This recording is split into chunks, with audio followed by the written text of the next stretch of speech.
यहाँ पर वेडनेसडे अपने होश में आ जाती है और अपने वक्त में आ जाती है और वह विजन से वापस आ जाती है और वह थिंग से कहती है कि मैंने उस लड़की को देख लिया है, उसने मुझसे बात भी की। मुझे लगता है कि वो मेरी खानदान की कोई ना कोई मेंबर है। तभी यह जंगल में रहने वाला वो मॉन्स्टर इन पर हमला कर देता है, मगर उसकी नज़र वेडनेसडे पर पड़ जाती है तो वो वहाँ से भाग जाता है। वेडनेसडे और हाथ उसका पीछा करते हैं, मगर देखते हैं कि मॉन्स्टर के कदमों के निशान तो इंसानों पैरों के निशान बदल गए हैं। अगले दिन स्कूल में जादूगर की मूर्ति की इज्जत के तौर पर एक जगह पर लगाया जाने वाला था, क्योंकि शहर के लोग उसे अपना हीरो मानते थे। और जहां वेडनेसडे को गिटार बजाने के लिए बुलाया गया था, तो लोग जैसी मूर्ति लगाकर काम करने लगते हैं तभी वहाँ तीली को फेंक कर आग लगा देता है, क्योंकि वेडनेसडे के कहने पर उसने पहली मूर्ति में पेट्रोल डाल दिया था और आग लगाकर सारे लोग यहाँ से भाग जाते हैं।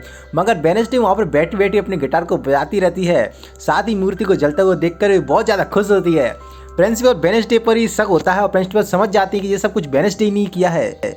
जिस जादूगर के घर में वेडनेसडे गई थी वहाँ पर एक बूढ़ा आदमी बैठा हुआ होता है। वहाँ पर मॉन्स्टर गलती से आ जाता है और उसे मार देता है, तब उसका कैमरा अचानक से नीचे छूट कर गिर जाता है और मॉन्स्टर की 2-4 तस्वीरें खिंच जाती हैं। पुलिस को जब यह सब खबर मिलती है तो तुरंत वह छानबीन करने पहुंच जाते हैं, जहां उन्हें बूढ़े आदमी का कैमरा से मॉन्स्टर की कुछ फोटो मिल जाती हैं। अगले दिन थिंग मुर्दा घर पर जाकर वहां लगे कैमरे पर कोई चीज़ लगा देता है ताकि वो उसे देख ना सकें, और फिर वह दरवाज़ा खोलता है। तब वेडनेसडे अंदर आती है तो दरअसल बूढ़े आदमी को किसने मारा यह पता करने के वो आई थी। बूढ़े आदमी को उस मॉन्स्टर ने मारा था। उसको देखकर वो उसका सारा डेटा उसके पास में रिकॉर्ड करके देख लेती है और रिकॉर्ड को अपने पास रख लेती है, जबकि उसका हाथ उसकी फाइल को बनाने में लग जाता है। तभी वहाँ पर डॉक्टर और पुलिस ऑफिसर भी आ जाते हैं। वेडनेसडे तभी जाकर एक बॉक्स में छुप जाती है। तब डॉक्टर उस बॉक्स को खोलता है और देखता है कि तो उन्हें लगता है ये तो कोई लाश है और दरवाज़ा बंद करके वहाँ से चले आते हैं। लेकिन फिर हाथ उसे लेने के लिए आता है और वो वेडनेसडे कहती है उससे कि मुझे तो लेटने में बहुत ज़्यादा मज़ा आ रहा है।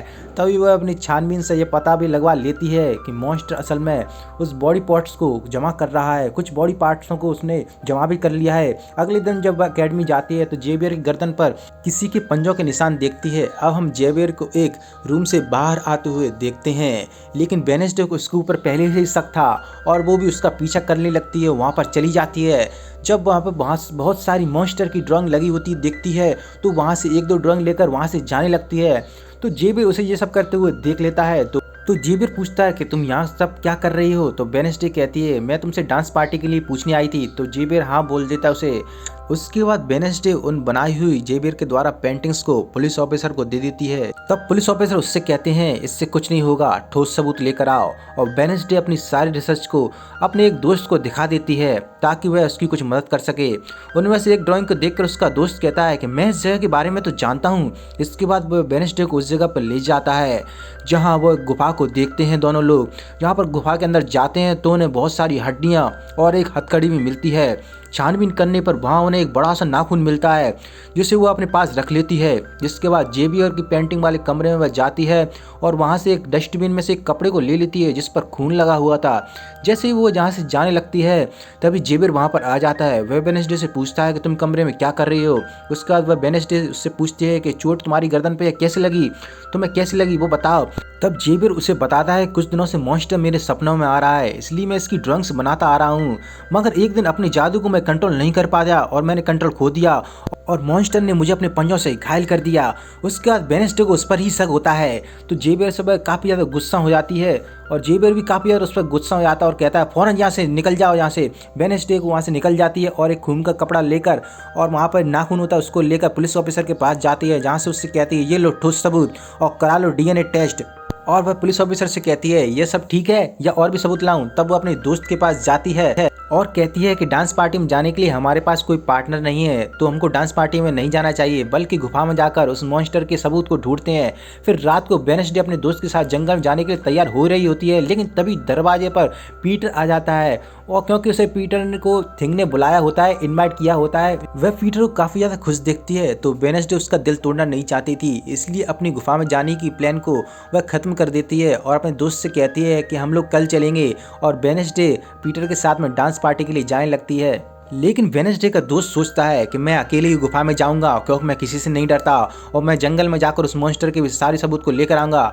तभी उधर पार्टी में सारे लोग एंजॉय कर रहे होते हैं, काफ़ी एंजॉय कर रहे होते हैं। ये लोग एक दूसरे के साथी को लेकर पार्टी में आए हुए होते हैं।